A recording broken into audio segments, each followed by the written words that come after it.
Po shikoja pak të kremin tjetër, se te ky nuk e dalloj dot tani se nga që kanë ngjitur te letra në shqip edhe nuk e kuptoj dot se si. Po okay, ja duket pak këtu, po ta vini re, ka shkronja me bold dhe pastaj vin shkronjat me ngjyrë më të lehtë, te kjo pjesa këtu. Dhe të gjitha produktet që janë origjinali i kanë të shkruara në këtë formë, ndërkohë që produktet që janë fake, te kutia i kanë të gjitha shkronjat me bold. Dhe po edhe këtë kremin po shikoja pak tani. Dhe është kjo pjesa këtu në anglisht, se pjesën të shkruara në koreanisht e kam me këtë ngjitje dhe nuk po e heq dot si t'u tregoj.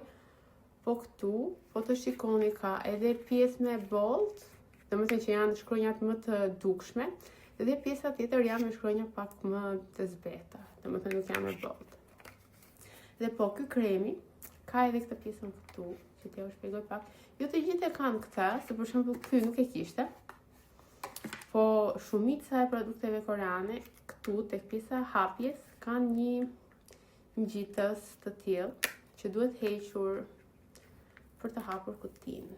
Dhe po e heqim për të hapur kutinë.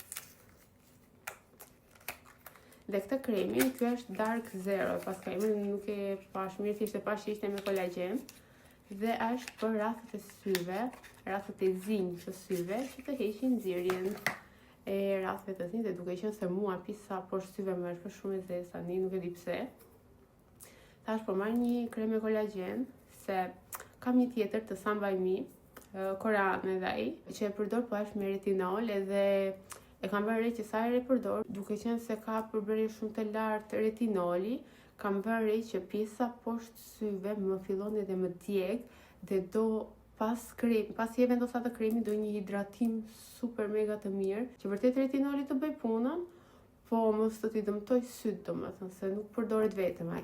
Dhe pra dhe u vendosa tash më mirë të marr një kështu me kolagen, që është ka stile edhe për rrafet e zinj të syve, dhe jam në rregull pastaj.